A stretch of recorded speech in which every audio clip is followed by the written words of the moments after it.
Hi, it's Nell, and this video is all about Bougainvillea care in the wintertime.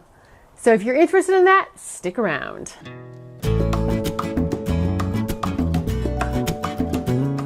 I've gotten a few questions about this, and because it is January, I thought it'd be a great time to do it. And I have lived in both Southern California and also here in the Sonoran Desert in Arizona. So I have cared for Bougainvillea in two different climates. So I'm going to touch briefly about what I did in one and what I'm doing in this climate here, because I know there are a lot of Southern California viewers. I used to live in Santa Barbara, California, and now I'm in Tucson. And maybe there's some viewers here, and I know there's some up in Phoenix, so stick around for this. So I will start with the watering. I have my garden on a drip system here in Tucson, and I currently have it turned off because we had a few rainy afternoons or evenings, so you know, the temperatures are cooler and the soil is not really drying out as much. So I have the drip off. I usually run it once a week for about an hour or an hour and a half to 2 hours. So I will see how it goes, and I will see how the temperature goes, and how the days are, the sunshine and all that, and I might turn the drip back on in about 2 weeks. Otherwise, it's not getting any supplemental water right now. And in terms of pruning here, I sort of leave it be until the end of February into March. I see how the temperatures are going, because I want the evenings to be above 40 before I do any pruning. And even though my Bougainvillea looks like a scared cat now, I'm just gonna leave it alone. I'm just gonna let it be. And when the evenings are consistently warmed up a bit, then I will do the pruning. So I do my biggest pruning on my bougainvilleas at the end of winter, because that sets the tone for how they're going to look for the rest of the season. Because I might do a light pruning in October or so, or into November, but I don't do anything heavy. So the big pruning comes at the end of the winter here in Tucson. So feeding or fertilizing, I don't fertilize my bougainvilleas at all. I will occasionally compost them. Have I composted my ones here in Tucson? I've been here for about 2.5 years. I composted 3 of them the first year I was here. The Barbara karst I haven't at all. So because it's right near the driveway, so it's hard to get. I mean, it doesn't have all that much of the soil exposed, so it's really hard to feed that. So I don't feed them at all, and you don't want to feed your bougainvilleas in the winter either. It's more of a rest period for them. And this really isn't a care point, but I just want to say it early on in the video. If the leaves on your bougainvillea are turning yellow, or even if they're falling off yellowish green, it is just a reaction to the cold, because bougainvilleas are semi-deciduous in a cooler winter climates. Like when I lived in Santa Barbara, I got a lot of leaf droppage on my bougainvilleas. Now all the leaves are just dead, and they're still hanging on the plant here in Tucson, but that's because of the cold. That's a different type of a cold damage, or a different reaction to the cold. Okay, so now to Santa Barbara. Santa Barbara is right on the coast of California. It's about 90 miles north of LA. It is a temperate climate. Oh my gosh, I lived in Santa Barbara for 10 years. They don't get the extremes in temperature that we get here, because we can get up to 110, and then we can get, you know, cooler in the evening, so it's an even temperature. So in terms of the watering, my 2 bougainvilleas in Santa Barbara, I had a glabra and a Barbara karst. They were very established, so they didn't get any supplemental water at all. I didn't have them on drip even.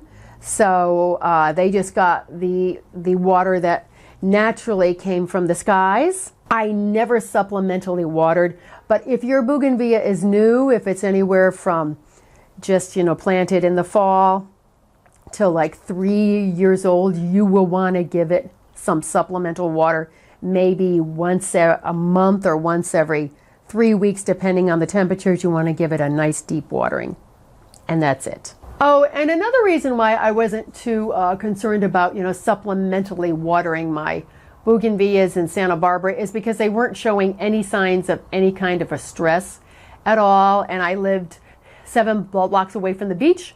So there was the maritime layer that would set in the evenings or the early mornings. And it would provide some moisture to the foliage of the plants and also to the surface of the soil. So pruning, because it is a more temperate climate, I would prune my bougainvilleas in Santa Barbara in usually the end of January, and I would give them a nice, good, heavy pruning, and again, that would set the tone of how they were going to grow and look for the rest of the season. The temperatures weren't nearly as cold in the evening as they are here because I'm at like 2,500 feet. So it's that nice even temperature so you can prune your bougainvilleas a little bit earlier. And with feeding, it was the same thing. I don't think I ever composted them. Oh, I might have composted my Barbara karst one time in 10 years. The other one by the garage, it didn't have enough soil surface showing to even compost it. And it was always gorgeous. Okay, so here's my beautiful Barbara karst. If you watched my video, that was the tour of my container plants. It was the 3rd week in December. This was beautiful. It's not so much now, but it's not dead. So even if yours looks like this, just be sure to scratch the stems a bit and you will see that they are alive as can be. So bougainvilleas are what you would consider maybe a borderline plant here in Tucson, just because we can get a few colder evenings. This one is established, so it's just fine. But if you have bougainvilleas that you might have planted in the fall, or maybe they're 1 or 2 or 3 years old or so, then you would want to protect them with cloth. And you can also do a nice layer of compost around the base of the plant.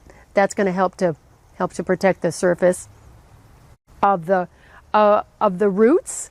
And you could pile it up about maybe 4 to 6 inches. And then once the weather warms, you can spread that compost out. But that's going to provide a little bit of thermal insulation around the base. So for the conclusion, I thought we'd come over here right behind my house because it's a better scene than dead bougainvilleas. Those are 2 saguaro cactus and some choyas. And in the foreground that's in the shadows of the sun is a jojoba. All right, so first of all, you want to cut back on the frequency of the watering. And you may not need to water at all, depending on your temperatures and the rain and how established your bougainvillea is. Second is no fertilizing. Composting in the early winter, late fall is just fine because the rains will work it in and then it'll do its magic in the spring. And number 3 is you want to wait until the temperatures are warmer to do any pruning. I recommend that it's at least 40 degrees at night before you start to do that, because what happens is after you prune and the new growth comes out, there'll be a lot of new growth coming out because that's what the pruning does, and that new growth could get hit again by a cold snap. And number 4 is not really a care tip, but it is that you might see some leaves dropping off. It's just part of the cycle. My Bougainvillea glabra in Santa Barbara used to drop a lot of leaves, usually in in February as it was putting out the new foliage. So basically what I do to bougainvilleas in the winter is not that much. In a more temperate climate, I pruned at the end of January. In this climate here, I will prune at the end of February into March. And that's about all that they really need. Okay, you bougainvillea lovers, I hope you have found this to be helpful. And I will have more information in the blog post, as I said, so be sure to check that link below or on our website, joyousgarden.com. Ooh, and it's a good thing this doesn't have spines on it, like most cacti. Thank you for all your likes and your subscribes. I really appreciate them. I have a lot more videos coming your way, so be sure and come back. And now let's get out in our gardens and make our worlds a more beautiful place. As always, I thank you so much for watching, and I will catch you in the next video. Bye for now.